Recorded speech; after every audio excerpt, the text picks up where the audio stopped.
Beberapa bilang kalaupun ada lagu ini dari hymns para budak sebetulnya. Ketika bagi seorang budak yang terpenting adalah freedom, kebebasan.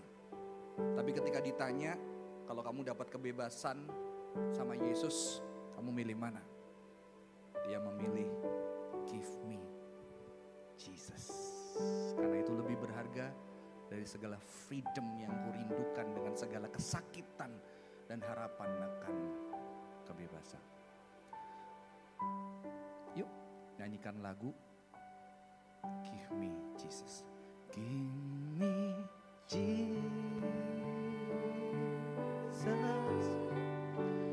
Give me Jesus. You can have all this world. You can have all this. Give me Jesus. Give me Jesus. Give me Jesus. You can have all this world. You can have all. Give me Jesus. Give me Jesus. Give me Jesus.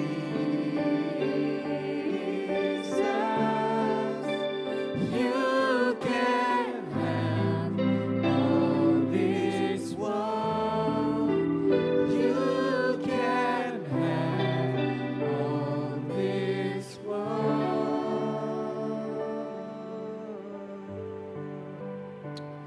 Tuhan, terima kasih untuk lagu pujian yang kau berikan di mulut banyak anak-anak-mu di tempat yang berbeda.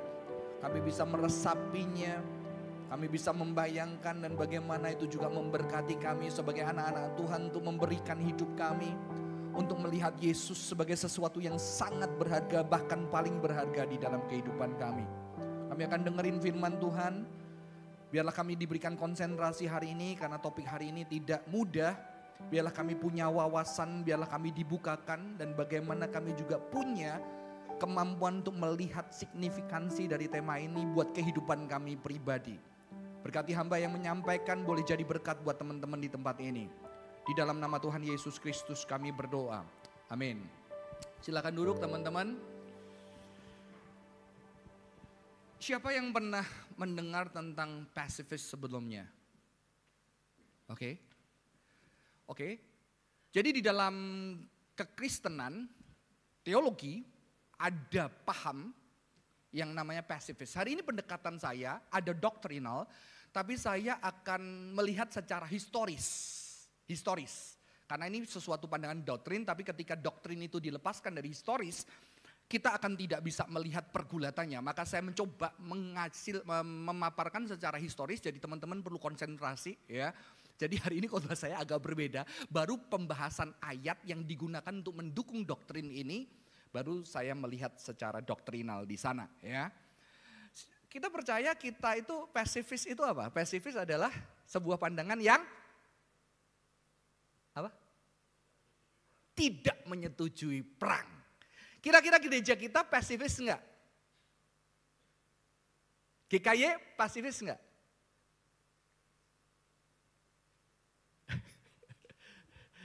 Ya. Kalau saudara, siapa yang tidak menyetujui orang Kristen itu nggak boleh perang, nggak boleh jadi tentara, nggak boleh perang, nggak boleh bela negara. Siapa yang setuju? Angkat tangan. Siapa yang setuju perang? Susah ya. Apalagi apa sih ngomongin perang di zaman kayak gini ya. Saudara-saudara, beberapa pandangan gereja. Jadi gereja reform pun ada radical reformation itu pasifist, tapi ada reform yang lain tidak pasifis. Saya akan jelaskan. Jadi ada beberapa gereja di sini kita akan lihat secara historis. Jadi kata pasifis itu nggak kebetulan tema kemarin adalah peacemaker ya. Beberapa bulan ini ada tema peacemaker. Maka ternyata pasifis itu dari bahasa Latin yang berkata peacemaking. Artinya apa? Artinya adalah sebuah penolakan berpartisipasi di dalam peperangan. Dan di dalam tradisi Kristen ada dua posisi saudara-saudara. Yang pertama sering dimunculkan sebuah pandangan bahwa kekristenan adalah pasifis. Pandangan ini dianut beberapa gereja, Church of Brethren, Quakers, Anabaptist atau Mennonites. Kalau gereja yang seperti ini, kalau saudara tahu GKMI, ya Gereja Kristen Muria, yang akhirnya menghasilkan satu sinode namanya JKI. Saudara kalau lihat gereja GPCC, gereja itu dari sinode ini, mereka adalah pasifis. Ya, bahkan pandangan dulu sebelumnya mereka tidak boleh menghormat kepada bendera. Karena itu sebagai sebuah ketidaksetiaan, karena kita perlu kesetiaan kita dedikasikan kepada Tuhan saja, bukan kepada negara. Tapi di dalam perkembangannya tidak terjadi seperti itu karena beberapa aliran ya Anabaptist atau Mennonite ini sekarang tetap sudah boleh hormat kepada bendera, saudara-saudara, ya. Dan bahkan beberapa mereka tidak mau terjun di dalam dunia politik karena dunia politik dianggap kotor dan buruk. Ini adalah pandangan pasifis. Saudara jangan salah, Anabaptist ini adalah radical reformation. Ketika ada reformasi maka muncul radical reformation karena melihat gereja terlalu berpolitik, terlalu akhirnya bermain kekerasan, ada muncul Anabaptist yang menolak perang, kekerasan dan politik. Dan mereka betul-betul anggotanya tidak mau terjun di dalam politik dan peperangan. Tapi setelah beberapa waktu kemudian muncul teori just war, artinya apa? Perang yang adil. Itu dianut oleh Lutheran, Roman Catholic, Methodist dan Reform. Ya, jadi ada gereja-gereja yang menganut just war. Nggak apa-apa, perang. Yang penting perang itu demi sebuah keadilan. Ya. Sekarang saudara saya tanya lagi, Anda yang pasifis atau just war? Siapa yang just war? Angkat tangan. Siapa yang pasifis? Angkat tangan, saudara-saudara. Jadi kenyataannya perang terjadi nggak? Perang negara terjadi nggak? Perang rumah tangga itu kita perlu pakai paham yang mana, saudara-saudara? Pasifis atau kita perlu war?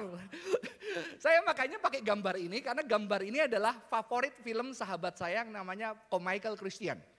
Ya, sepertinya dia sangat tersentuh, maka dia itu terjun ke dunia konseling yang tidak berperang di medan pertempuran. Ya, karena dia mengobati orang-orang yang luka-luka, yang compang-camping karena peperangan. Makanya dia selalu aja khotbah kadang pakai film ini. Dia berkesan banget dari kisah nyata seorang pasifis yang akhirnya masuk ke tentara tapi dia nggak pernah mengangkat senjata. Dia cuma bawain teman-temannya yang korban-korban perang. Makanya Michael seorang konselor kerjaannya bawa yang luka-luka. Ya. Dan saya mengalami juga apakah saya seperti ini. Ternyata sejak di seminari ketika saya bersahabat dengan Michael yang pasifis, ya, apalagi dia dari tradisi karismatik, dia sangat baik, nggak boleh marah waktu itu, nggak boleh jahat sama orang, harus penuh dengan kasih. Ternyata saya ahli kungfu yang datang ke sekolah reform, saudara-saudara, dan suatu hari saya kesel banget karena Michael sakit demam berdarah, dia nggak bisa datang ke kampus dan suatu hari di asramanya dia pulang dan setelah pulang dia lihat tekonya kok ada tehnya, ketika dicium itu kencing manusia. Jadi teman kamarnya kencingin itu teko, mahasiswa teologi. Saya nggak boleh sebut namanya, ntar kamu tahu. Dan itu saya kesel, terus Michael datang ke kamar, kurang ajar, aku harus mengasihi, gimana gue kesel tapi kau harus mengasihi. Mengasihi, kagak ada. Saya dobrak kamarnya, bro, kamu gila ya, kenapa lu kencing? Parahnya orangnya bilang, tenang Johan nanti gue cuci. Masalahnya bukan lu cuci, itu tempat minum lu pakai kencing gitu kan. Wah lalu anak ini melotot ke saya, tangannya megang ikat pinggang, kamu mau berkelahi saya, saya tonjok, bukan mukanya saudara-saudara. Ya, saya tonjok anaknya, ayo berkelahi di luar. Saya lupa itu mahasiswa teologi, kalau saya berkelahi saya keluar dari sekolah. Untungnya dia gak berani. Saya kayaknya gak pasifis. Ini gak adil. Bukan hanya kasih, ada keadilan, ada kebenaran, ada yang sesuatu yang diperjuangkan. Kalau nanti dia kayak gini, nanti jadi hamba Tuhan, kasihan jemaatnya. Tekonya dikencingin gitu ya, nggak mungkin bentuknya berbeda saudara-saudara. Itu terjadi. Jadi ada dua pandangan ini, kita yang mana? Marcel sudah dengan, just war ya. Saudara sekarang saya tanya, kalau nanti tahu-tahu ada masa masuk ke ruangan ini, dan tahu-tahu anak-anak Anda mau diambil organnya semua, apa yang Anda lakukan? Kita harus mengasihi. Seperti Yesus, seperti Bapa di surga mengorbankan anaknya. Yang saya akan lakukan, Marcel ambil kursi, ambil listrik, setrum, maju. Saudara-saudara, membela diri karena ada satu kejahatan, ada ketidakadilan gitu ya. Tapi saudara-saudara jangan buru-buru apakah berarti pasifis salah. Kita harus tahu di dalam sejarahnya, kita belajar sebentar sejarah. Saudara-saudara, ternyata unik, Martin Luther, saudara juga harus tahu doktrin-doktrin, ajaran-ajaran dibangun di dalam sebuah konteks sosial politik, betul? Dan saudara tahu ketika Luther ada satu menulis, saya baca kemarin seharian saya baca tulisannya Luther karena ada jemaat yang tanya gimana kami sekarang tentara, kami sebagai tentara yang berjuang untuk satu Tuhan kami harus perang enggak? Maka Luther menulis banyak tulisan tentang peperangan dan ternyata luar biasanya saya menemukan ini adalah doa untuk orang-orang yang mau berperang gitu ya. Saya nggak terjemahkan, dia mengatakan, you have put me into a work which I am sure is not sin. Wah, menjadi tentara, pejuang, pahlawan itu nggak dosa. Kami tahu. Ya, in this way I will live and die, fight. Waduh, keren banget. Kalau Anda ahli kungfu, Anda ahli martial art pasti baca ini. Waduh, keren banget saudara-saudara. Ada doa khusus para tentara, para pejuang yang mau maju dan di medan pertempuran. Saudara, waktu itu Luther perang sama Katolik. Karena akhirnya Luther didukung beberapa pemimpin di Jerman untuk melawan kekuasaan Katolik waktu itu dan mereka perang darah. Bunuh-bunuhan, bakar-bakaran. Konteksnya itu. Ya, tapi kita balik dulu ya sebelum Luther. Kan tradisi kita dari Reform dari Luther dan dari Calvin. Saya baca tulisan dua mereka tentang perang, saudara-saudara. Ternyata saya punya bukunya, tahun 2007 belum saya baca, puji Tuhan. Akhirnya gara-gara khotbah ini saya baca buku itu. Ya, saudara-saudara, ternyata gereja mula-mula orang Kristen menolak perang pada tahun 1032 sampai 135 after date. Christian refuse fight with Jew. Jadi orang Yahudi tahun 132 sampai 132 sampai 135 ada seorang pemimpin Yahudi di Yerusalem namanya Simon Bar Kokhba. Bar Kokhba itu merasa nggak adil ini Romawi, maka kita harus melawan. Awalnya orang Kristen dekat sama orang Yahudi, makanya Paulus, rasul-rasul masih bisa ke sinagog untuk mengabarkan Injil. Tapi ketika 132, 135 Bar Kokhba menyuarakan, aku adalah pemimpin Israel dan aku oleh seorang rabi dikatakan sebagai Mesias, maka aku mengajak orang-orang Kristen. Jadi waktu itu orang Kristen mayoritas Yahudi. Ya, aku mengajak orang-orang Yahudiku sesama untuk melawan Romawi dan aku adalah Mesias yang dijanjikan. Orang Kristen nggak mau perang. Orang Kristen keinget ayat kalau ada peperangan larilah ke bukit ini, larilah ke sini, larilah ke sana, jangan ikut perang karena Tuhan akan menghancurkan. Jadi dia pakai ayat itu pergi ke gunung-gunung dan nggak mau ikut teman-teman Yahudinya perang. Dan ternyata Yahudi menang. Tapi setelah itu kalah lagi sama Romawi. Setelah kalah Romawi, disitulah mulai orang Yahudi mengekskomunikasi orang Kristen. Sejak saat itu bangsa Yahudi jarang yang bertobat karena sudah diputuskan hubungan. Makanya kekristenan mulai berkembang, banyak orang-orang di luar Yahudi yang menjadi Kristen. Maka bapak-bapak gereja mayoritas orang Yunani. Ya, ini mendapat dukungan bahwa berarti orang Kristen pasifis. Karena nggak perang, dilanjutkan saudara-saudara tahun 170 sampai 180 after date tidak ada catatan bahwa ada tentara Kristen di dalam kerajaan Romawi. Apakah pasti berarti orang Kristen pasifis? Pasti nggak? Belum. Nah, enggak.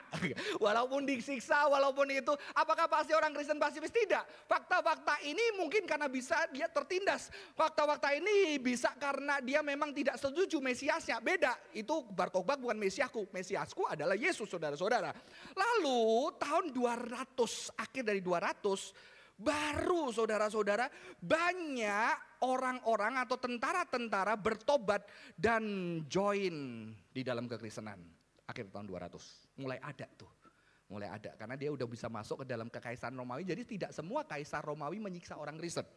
Ya, mulai ada yang masuk dan akhirnya mereka jadi Kristen. Dan ketika mereka jadi Kristen, saudara-saudara, mulai isu ini muncul.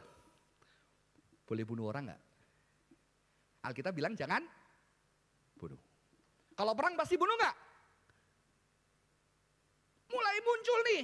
Mulai tanya gimana nih, aku tentara, aku jadi Kristen, aku pejuang, aku nggak tahu cara hidup lain, aku pahlawan, bagaimana? Wah, di sini mulai gereja konsen. Kristen boleh perang, nggak boleh perang. Jadi tahun 200 after date itu saudara-saudara ada Canons of Hippolytus. Ya, jadi boleh tetap jadi tentara, tapi nggak boleh bunuh. Susah loh, mati semua tuh orang Kristen di medan perang. Mungkin kalau udah jago nggak apa-apa. Kalau film Ip Man gitu dipukulnya bukan pakai pedangnya, pakai gagang pegangnya dues pingsan ya. Kalau pingsan saudara-saudara itu film. Kamu pukul tentara ya nggak pingsan, pakai gagangnya doang saudara-saudara. Di sini mulai bapak-bapak gereja, wah kita boleh perang tapi nggak boleh loh, nggak boleh bunuh orang. Pokoknya boleh fight tapi nggak boleh bunuh orang. Tapi akhirnya orang Kristen yang apa seorang kekaisaran, kamu menjadi tidak loyal. Kalau tentaramu nggak perang dan 30% atau 50% tentaramu nggak mau bunuh, menang nggak kekerajaannya? Enggak. Dan akhirnya pusing nih orang Kristen dianggap tidak setia, mulai ancaman. Dan akhirnya tahun 185 sampai 253 ada seorang bapak gereja namanya Origen. Dia berusaha menjembatani dan membela orang-orang Kristen supaya tidak dianggap setia. Maka dia mengatakan, oh Kristen bisa melayani yang lain, yaitu dengan moralitas dan doa. Pakai doanya pun pakai bahasa, prayer will combat the spiritual force of evil. Waduh. Doa kita adalah melawan kekuasaan-kekuasaan yang jahat. Itu penting, kekuasaan jahat itu ada ya. Kreatif banget ya bapak-bapak gereja ya. Tapi tetap ada war ya, war in prayer ya. Makanya ada peperangan doa, peperangan rohani saudara-saudara ya. Kreatif Joshua ini mana ya? Ini doa peperangan gak Jos kita Jos? Ini doa, moralitas saudara-saudara. Tapi hal berubah ketika apa? Tahun 400 sampai 500 ini perubahan banyak ke Kristen. 400-500 ada seorang kaisar yang berkuasa namanya Konstantin. Disinilah awal kekristenan menjadi agama seluruh kekaisaran Roma. Kalau negara barat menjadi Kristen gara-gara seorang kaisar yang namanya Konstantin. Kaisar itu bilang bahwa suatu hari ketika perang dia lihat tanda salib di langit. Maka dia taruh tanda itu di dalam peperangan dan dia menang perang. Sejak itu dia mendedikasikan kerajaannya menjadi Kristen. Banyak orang menjadi Kristen. Dan kekristenan 400 sampai 500 menjadi mayoritas. Setelah menjadi mayoritas, tetap negara perlu tentara. Maka banyak orang Kristen harus ada di tentara. Disinilah just war theory mulai muncul oleh seorang teolog yang bernama Augustine. Ya, ya, nggak kebetulan Martin Luther dan Martin Luther itu sekolah di biaranya Agustinian. Jadi kalau Katolik itu punya ordo-ordo Fransiskan, karena Fransiskan nggak mau perang. Karena itu yang partai pengemis, kalau kita di persilatan Kaipang, kalau di situ ada Fransiskus Asisi, partainya itu hidup dari belas kasihan, bawa baskom nasi dari orang-orang, ya. Yang itu ada doa, let me the channel of your peace,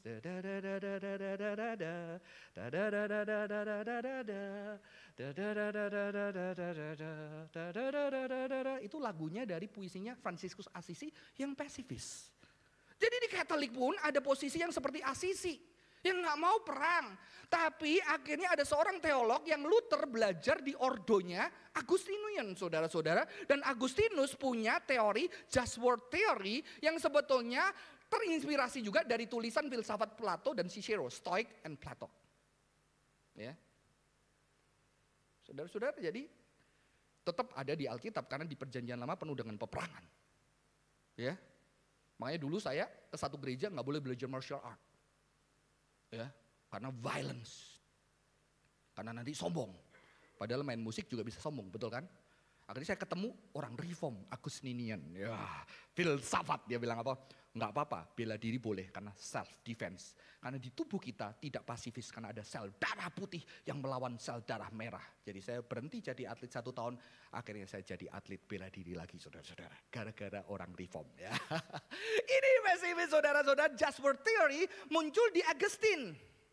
Tapi Agustin benar-benar memberikan syarat saudara-saudara, kamu harus kalau di dalam just war theory, kamu harus mengutamakan keadilan untuk membangun perdamaian. Jadi perang itu sebuah kondisi yang tidak terhindarkan. Ya, emang bisa begitu nikah nggak perang? Bisa? Siapa yang nikah di sini belum pernah perang? Ya, paling enggak gencatan senjata, pasifis juga nggak enak, diem, nggak bis gitu ya. Saudara-saudara, di dalam pernikahan nanti kita sama anak kita juga akan ada perang-perang kecil. Ya, saya tahu mungkin biasanya sebelum ke gereja sudah ada perang. Saya kalau pagi-pagi anak saya sudah perang sendiri, sudah di rumah capek, pulang-pulang mau tidur perang lagi. Apalagi kalau tidurnya kamarnya masih belum bareng-bareng, saudara-saudara, itu terjadi banyak peperangan. Karena masalah kekuasaan, barangnya siapa, menindas siapa, siapa memakai siapa barangnya, saudara-saudara. Nanti kalau punya anak dua kerasa, wah Mario sudah langsung senggol tuh ya. Amin, apalagi usianya deket sama-sama cewek. Wah berat, moisturisermu boleh dong, kan ini punyaku. Oh enggak, itu punyamu, kamu gak adil, papa itu adil beliin, harusnya kita berbagi. Wah bisa pakai prinsip-prinsip keadilan dan kebaikan, saudara-saudara. Ini ada war itu sebagai sebuah realita. Maka Agustinus mengatakan secure justice, re-establish peace. Ya. Dan harus nggak boleh kamu, ayo kita perang, kita maju. Harus ada penguasa, karena orang dari mereka percaya penguasa itu dari Tuhan. Ini keren loh kalau kamu lihat belajar ilmu tanda semiotik, kamu lihat mulai di zaman Agustinus ini Tuhannya itu pakai mahkota, Tuhannya itu pakai pakaian gemerlap karena supaya identik dengan Konstantin gitu ya. Lihat kan, kamu lihat picture-picture di era 300-400 Tuhannya itu mirip pakaiannya sama Konstantin ya. Kalau di dalam teori semiotika ya Konstantin juga mau mengangkat dirinya dengan Tuhan sebetulnya itu saudara-saudara. Sayangnya Konstantin itu sebetulnya tidak tahu pertobatannya benar atau enggak.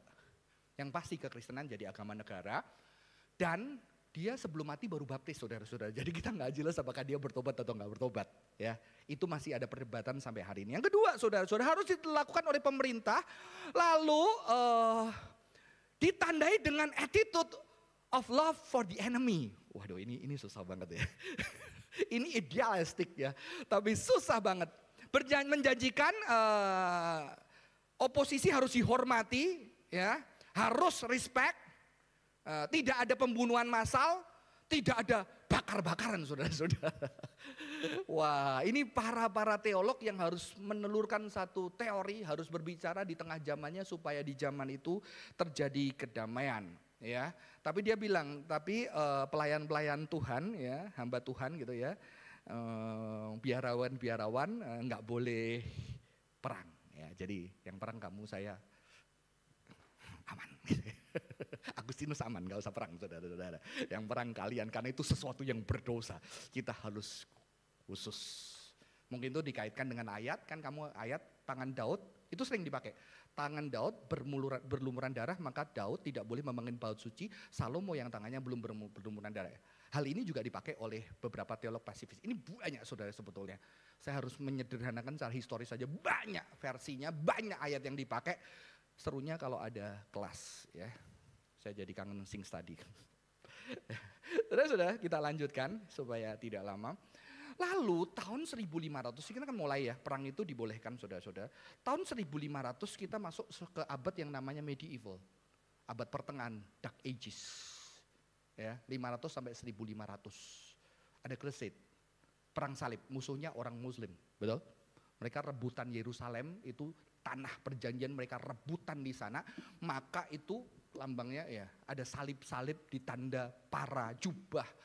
Tentara-tentara yang berjuang itu saudara-saudara, justru di era ini peperangan itu diglorifikasi karena muncul knight ya, sehingga ada istilah Knight Templar dan segala macamnya. Wah, kalau kamu menjadi pahlawannya Tuhan, kamu perang, kamu jagoan, kamu memenangkan, kamu itu menjadi knight dan pahlawannya Tuhan dan dihormati.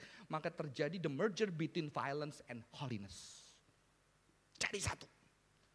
Orang yang perang, bunuh orang, jagoan, ya pasti pembantaian udah enggak gila-gila. Dan disitulah dia menjadi holy. Ya. Dan di sini mati pasifisme, nggak muncul.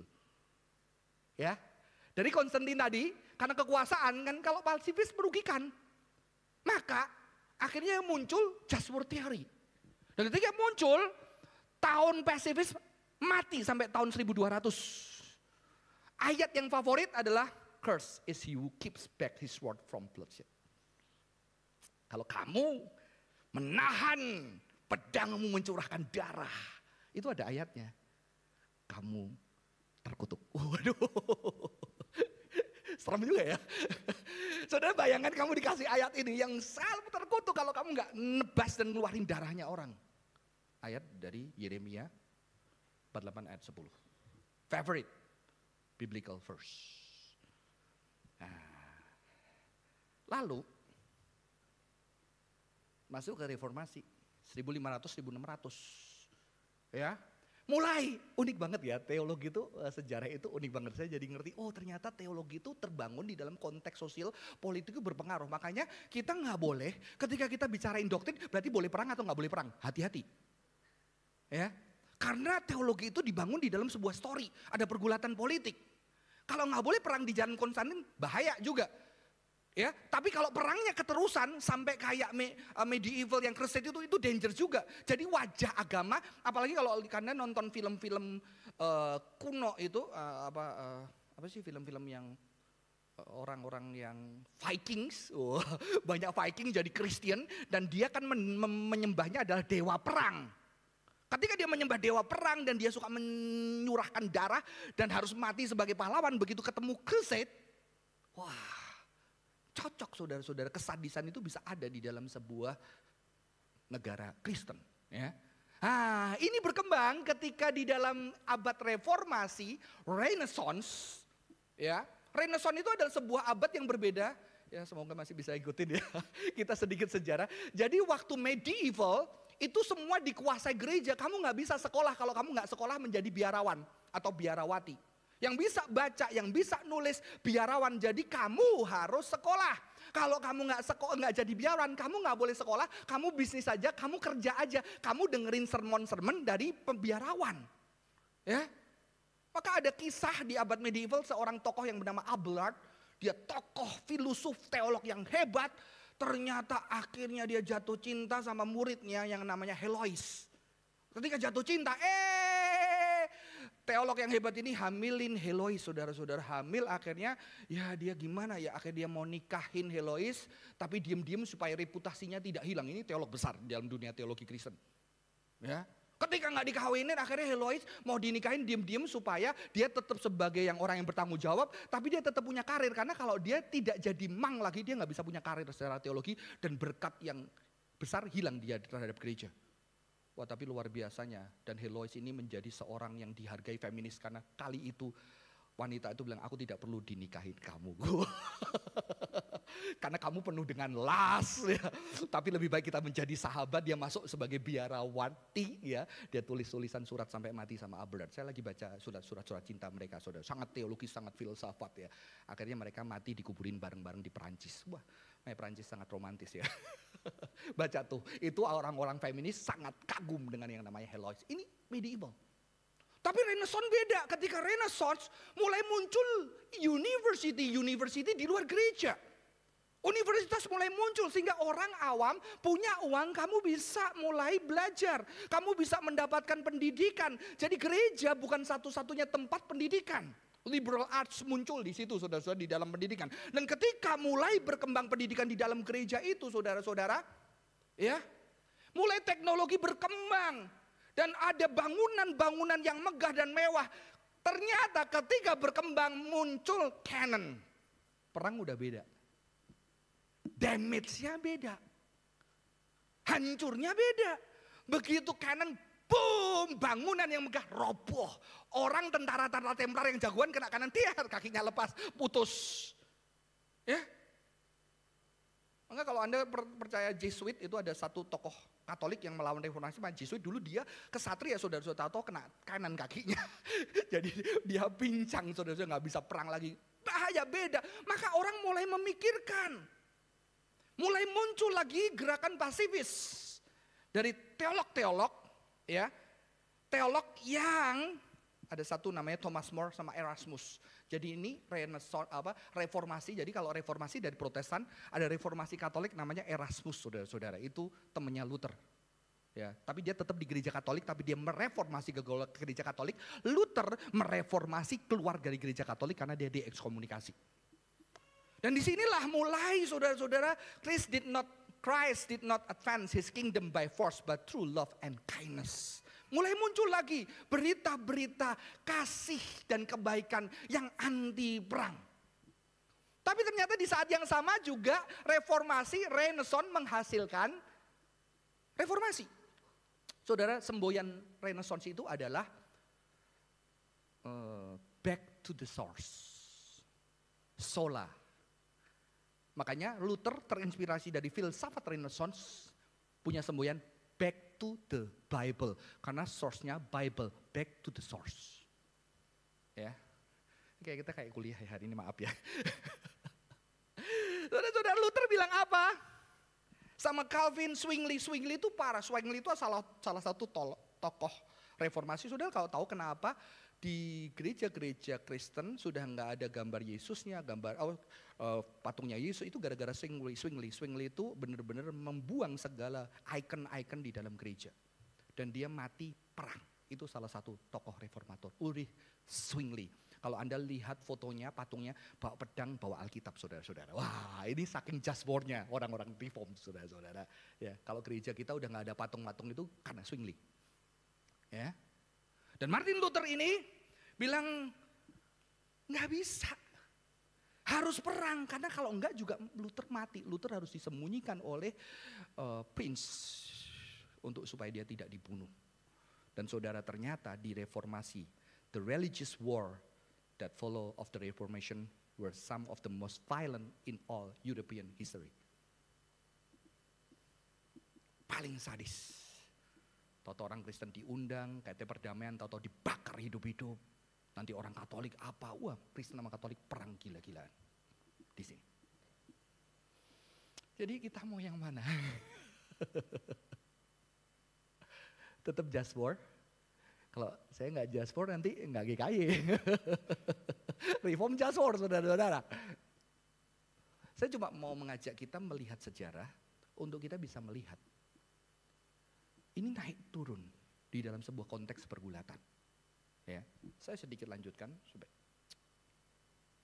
Pacifist.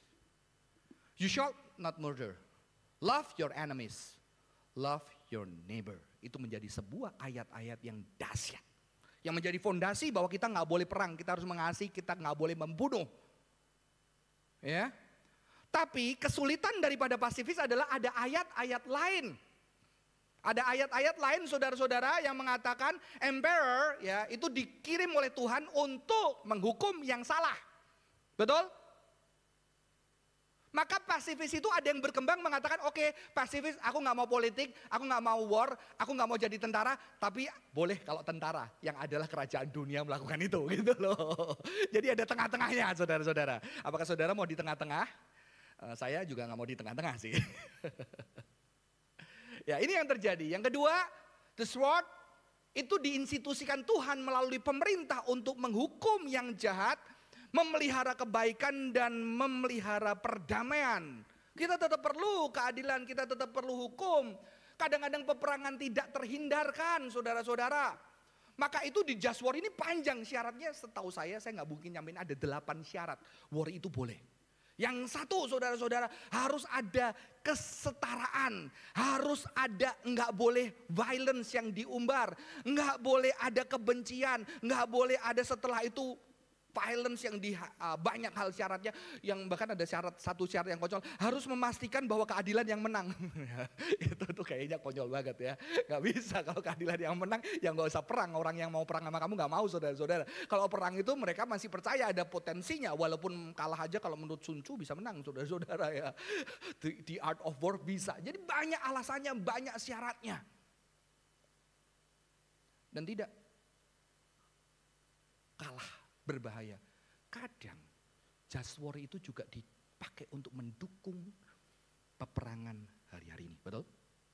Jadi kita harus berhati-hati ketika kita menganut just war, karena kita juga bisa dibenarkan melalui ayat. Ketika kasus pembantaian perang Israel kepada Palestina, saya bersuara waktu itu diundang podcast dan saya mengatakan kita tidak berpihak kemana, tapi kita berpihak kepada korban-korban.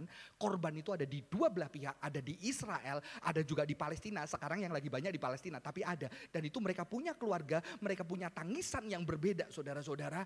Maka kita harus berpihak kepada korban-korban yang mengalami ketidakadilan karena akibat perang. Tapi ada seorang fundamentalis Kristen, pendidikan Kristen dari Amerika, sekolah Kristen yang sangat baik, saya sebut namanya, Anda terkenal karena banyak hamba Tuhan sekolah di sana. Kan kita memang disuruh perang sama Tuhan. Dan ketika disuruh perang ada yang harus bantai segala macam. Pokoknya nggak apa-apa, atasi itu dari Tuhan. Tapi bagaimana kita tahu perang sekarang itu dari Tuhan? Itu masalahnya. Ya. Jadi kita harus berhati-hati ketika kita menganut just war. bagaimana keadilan itu bisa wujud. Dan ini menjadi masalah besar hari-hari ini. Just war teori adalah tantangannya adalah bagaimana dengan perang ketika ada nuklir. Hiroshima, boom, banyak orang kena. Betul? Efeknya gak cuma satu orang. Dan sekarang perang itu berkaitan dengan yang namanya nuklir. Dan just war itu juga mengalami kesulitan. Sekarang kalau just war gimana? Kita harus menjaga perdamaian. Ketika kita tidak menyerang dulu, maka korban kita lebih banyak. Jadi kita lebih baik kita attack dulu supaya korbannya gak banyak. Itu jadi masalah di dalam just war teori. Maka gak cuma bertahan, gak punya self defense, kita harus serang. Karena penyerangan adalah pertahanan yang terbaik supaya korban kita gak banyak. Nah, ini sulit, ada teman sulit-sulit. Tapi saya tahulah saudara, ini bukan masalah kita besar karena kita kan tidak menentukan kita perang atau enggak.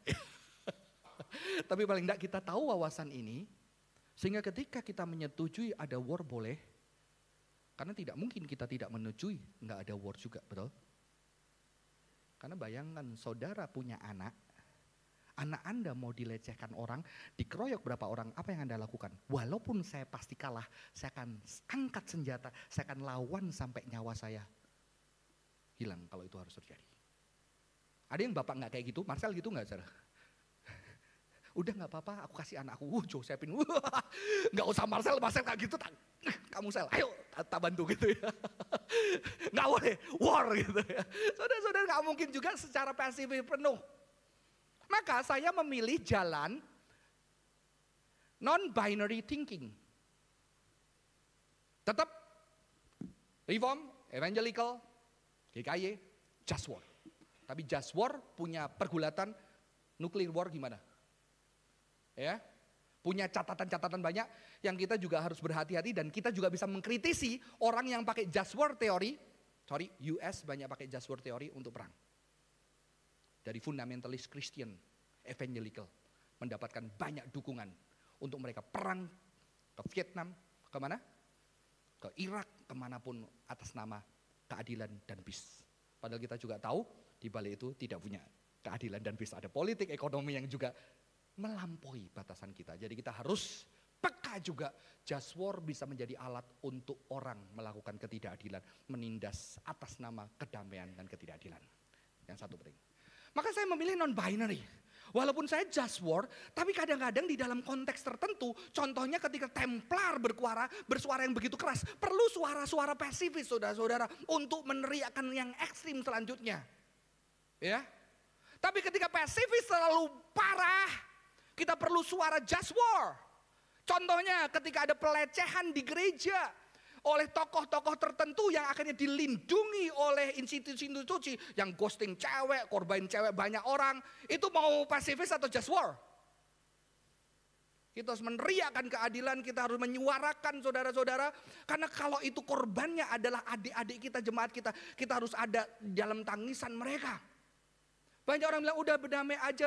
Satu anak muda pernah dilecehkan dan ketika dia dilecehkan dia speak up pakai sosial medianya karena institusi Kristen yang pernah ada orang di dalam satu komunitas melecehkan itu dan dia mau speak up karena dia takut banyak anak perempuan menjadi korban dia yang muda-muda. Ternyata ketika dia speak up banyak wanita muda menjadi korban saudara-saudara dan akhirnya ketika dia speak up seperti itu dia menuntut harusnya korban minta maaf. Puji Tuhan korbannya minta maaf tapi DM.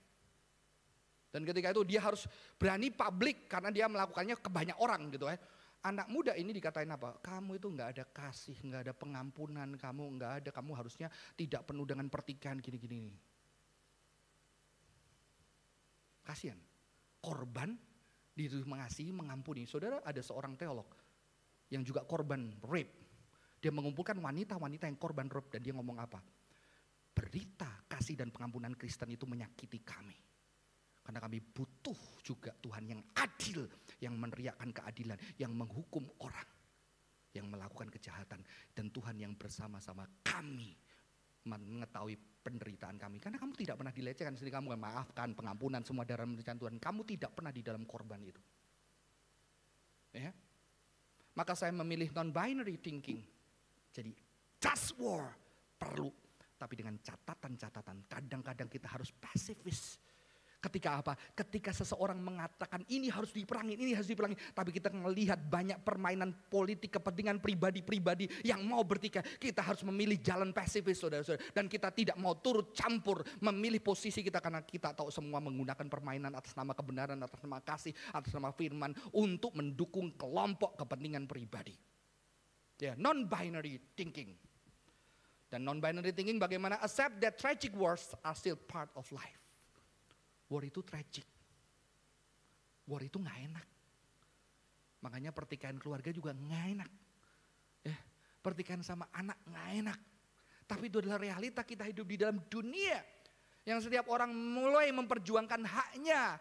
Kenyamanannya, kebebasannya yang tidak diganggu orang lain. Dan orang belajar menghargai kebebasan orang lain. Karena kebebasan orang lain itulah yang membatasi kebebasan dia. Apa yang membatasi kebebasan kita? Orang lain juga punya kebebasan. Oh, saya bebas di ruangan ini. Saya injek-injek itu kursi semua.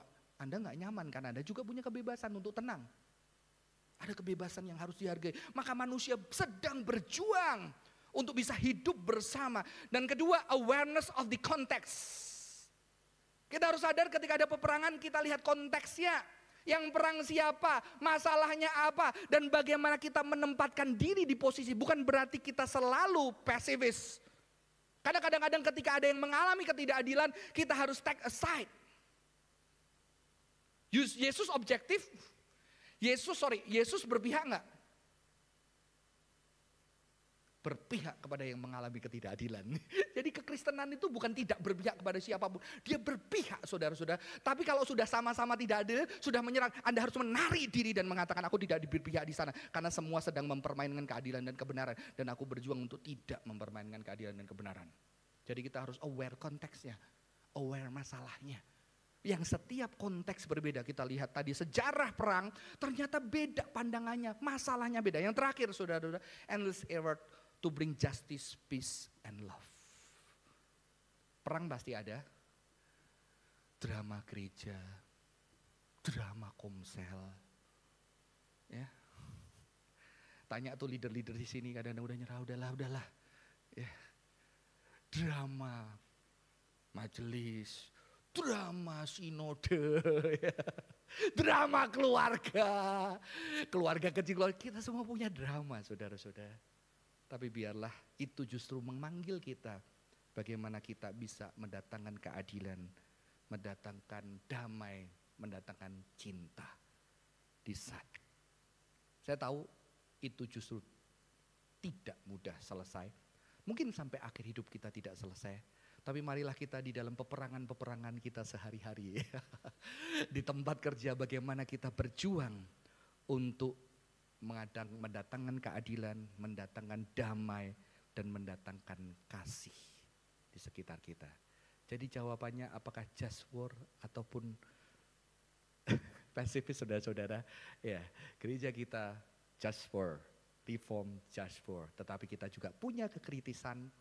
Dan kita juga harus berhati-hati, dan ini juga bukan masalah perang di luar sana, tapi di dalam kehidupan kita banyak pertikaian, banyak perebutan kekuasaan, banyak konflik yang kita harus bagaimana memikirkannya, mendatangkan keadilan, mendatangkan kedamaian, dan mendatangkan cinta. Tuhan Yesus memberkati setiap kita. Kuliah hari ini selesai. Ini pertama kalinya kayaknya saya khotbah kayak kuliah, saudara-saudara.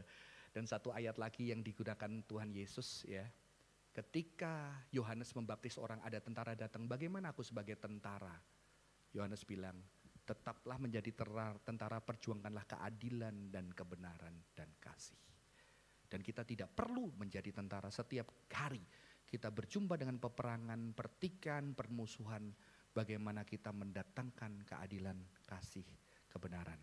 Saya tahu sebagai orang tua, wah kalau anaknya satu gampang, gak tikainya mana orang. Tapi kalau anaknya 2, 3 sudah mulai meneriakkan keadilan menurut perspektifnya masing-masing.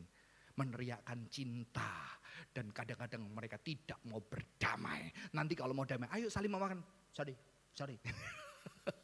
Nanti Anda akan menjumpai itu semua, saudara-saudara. Tapi bagaimana kasih itu tetap ada, keadilan itu tetap ada, Karena kita tidak selalu ready. Saya selalu tidak ready. Kadang-kadang udah capek ribut sama mereka. Udah gak mau ngurusin karena udah gak mampu lagi ngurusin mereka ribut saudara-saudara. Tapi kadang-kadang ketika siap kita datang untuk mendatangkan keadilan bersama dengan mereka. Kadang saya bisa berpihak yang ini, kadang bisa berpihak yang itu. Kita mendatangkan kasih, keadilan dan kebenaran di dalam kehidupan kita. Amin. Mari kita siapkan hati untuk berdoa. Saya minta lagu yang pertama boleh dinyanyiin gak ya? Lagu yang pertama. Singer, worship leader boleh ke depan. Lagu yang pertama sebelum ibadah tadi kita nyanyikan lagu tersebut.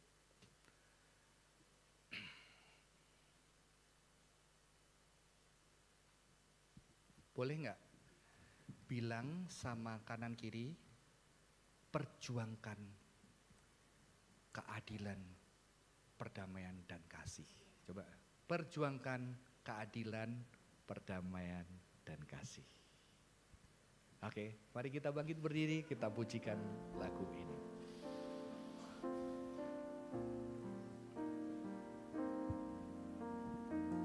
Lagu yang pertama.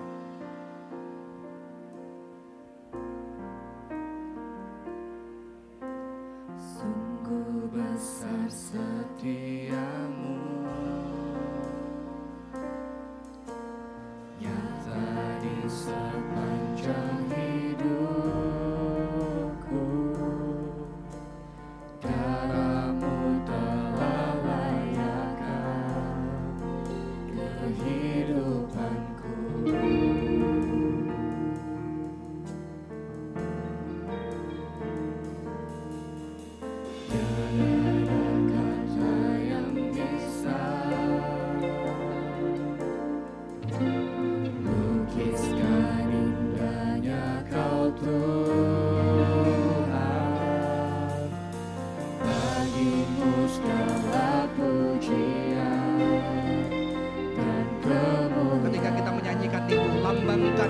Mendatangkan keadilan, kasih dan kebenaran di dalam kehidupan kita. Ku tinggikan Engkau Tuhan, melebihi segalanya, lebih dalam ku menyembah dalam roh dan ku tinggikan Engkau Tuhan. Ku tinggikan Engkau Tuhan, melebihi segalanya, lebih dalam ku menyembah dalam roh dan kebenaran selamanya.